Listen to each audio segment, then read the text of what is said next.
Bismillahirrahmanirrahim. Hello, I am Gullu sir from Valsar Star Tuition Classes. આજે મેં Gujarati medium અને English મીડિયમના 9, 10, 11 ને F5 માટે મધ્યસ્થ એટલે કે મીનના જે સમ છે તેના ફોર્મ્યુલા અને સમ કેવી રીતે કરવાના તે જરાક એક્સપ્લેન કરું છું તમને. હલો, જ્યારે આવૃત્તિનો આપ્યું હોય, ફ્રિકવન્સી નહીં આપેલી હોય ને ખાલી વેરિયેબલ જ આપ્યા હોય એટલે એક્સની કિંમત જ આપી હોય, ચલની કિંમતો, ત્યારે એક્સ બાર બરાબર મીન ઇઝ ઇક્વલ ટુ મધ્યક બરાબર એક્સ બાર બરાબર સિગ્મા એક્સના છેદમાં એન એટલે sigma X divided by N. એટલે ત્યારે એન જે છે તે વેરિયેબલ નંબર ઓફ વેરિયેબલ્સ એટલે જે અવલોકનોની સંખ્યા આવશે, બરાબર. એટલે એવરેજની ફોર્મ્યુલા જે હતી, જે તમે આગળ કઈ રીતે કે total of observation divided by number of observation, અવલોકનોનો સરવાળો છેદમાં અવલોકનોની સંખ્યા, બરાબર, તે જ રહી છે. આ 9મા વાલાને બી આ કામ આવશે, 10મા વાલાને, 11મા વાલાને પણ, અને કોલેજ F5 વાલાને પણ આ કામ આવશે.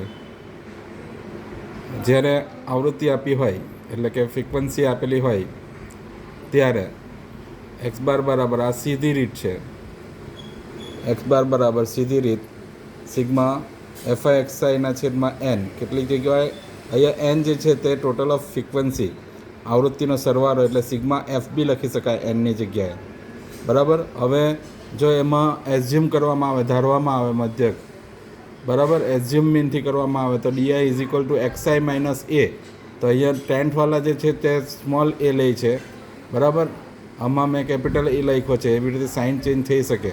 તો એક્સ બાર બરાબર તમે ડીઆઈ બનાવ્યો એક્સઆઈની જગ્યાએ, તો ઉપરની ફોર્મ્યુલા જે છે આમાં આ એક્સઆઈની જગ્યાએ શું લખી દેવાનું, ડીઆઈ લખી દેવાનું, બરાબર. બાકી ફોર્મ્યુલા તે જ છે, જો ઉપર છે તે જ.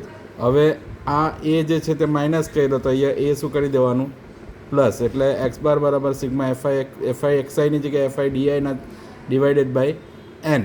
તો એનની જગ્યાએ કેટલાક સિગ્મા એફ લખે એટલે કે આવૃત્તિનો સરવાળો સમ ઓફ ફ્રિકવન્સી, તો તે બી ચાલે, બરાબર. હવે આને એઝ્યુમ મીન કહેવાય ને, અને સ્ટેપ ડિવિઝન બી કહી શકાય, તેમાં યુઆઈ બી લઈ શકે. જો તમે ડિવિઝનમાં એચ એટલે કે કેટલાક સી લે, ક્લાસ લેન્થ વર્ગ લંબાઈ, ને કેટલીક જગ્યાએ એચ લેવાય છે, તો એચ લીધેલો છે. જો એચ લીધેલો હોય તો તમારે આ તો જે ઉપર જે ફોર્મ્યુલા છે તે જ છે. જો ડિવિઝનમાં એચ લીધો તો અહીંયા મલ્ટીપ્લાયમાં એચ લઈ લેવાનું, બરાબર.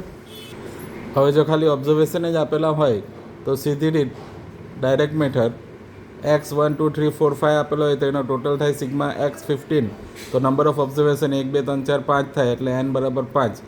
તો એક્સ બાર બરાબર મધ્યક એક્સ બાર બરાબર mean is equal to sigma X upon N એટલે 15 divided by 5 is equal to 3. હવે એને જ જો તમારે એઝ્યુમ મીનથી કરવાનો હોય શોર્ટકટ મેથડથી, ટૂંકી રીતથી, તો એમાં તમે 2 કે 3 કે જે કંઈ બી હોય તેને તમે એઝ્યુમ કરી શકો. તમે અહીંયા 2ને એઝ્યુમ કરેલા છે, પછી ડીઆઈ બનાવ્યો 2ને એઝ્યુમ કરીને. તો 2માંથી 2 જાય તો 0, 2માંથી 1 જાય, 1માંથી 2 જાય તો -1, એટલે આ બધામાંથી વારાફરતી 2 માઇનસ કરવાનો. 3માંથી 2 જાય તો 1, 4માંથી 2 જાય તો 2, 5માંથી 2 જાય તો 3. હવે એનો ટોટલ કરીશું તો સિગ્મા ડી બનશે, તે 5 આવશે. તો હવે આપણે એ એઝ્યુમ કર્યો તો એ પ્લસ સિગ્મા એક્સઆઈની જગ્યાએ ડીઆઈ ઓપન એન, બરાબર.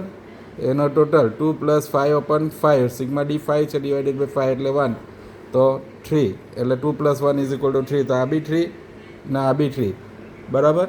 હવે જો તમને ફ્રિકવન્સી આપેલી હોય તો સીધી રીત એક્સઆઈ 1 2 1 3 5 7 9 છે, અને એફઆઈ આપેલો છે 3 4 2 6 5 એટલે 20 ટોટલ. અહીંયા ફ્રિકવન્સી આપેલી હોય ત્યારે ફ્રિકવન્સીનો ટોટલ થાય તેને એન લેવાનો એટલે સિગ્મા એફ કહેવાય, બરાબર. એમાં તમારે એફઆઈ ને એક્સઆઈનો મલ્ટીપ્લાય કરવાનો એટલે 1 × 3 એટલે 3, 3 × 4 12, 5 × 2 10, 7 × 6 42, 9 × 5 એટલે 45, એટલે એનો ટોટલ 112 થાય સિગ્મા એફઆઈ. એટલે જે ટોટલ થાય તેના આગળ સિગ્મા લખવાના. સિગ્મા એટલે સમેશન, એને સમેશન એકચ્યુઅલી એનું નામ સમેશન છે, સમેશન એફઆઈ એક્સઆઈ. તો ફોર્મ્યુલા ડાયરેક્ટ મેથડથી x bar is equal to sigma FI x i open sigma FI એટલે કે એન 112 ડિવાઇડેડ બાય 20 એટલે 5.56. હવે જો ક્લાસ આપેલો હોય તો એમાં એક એક્સ્ટ્રા કોલમ બનાવવી પડે.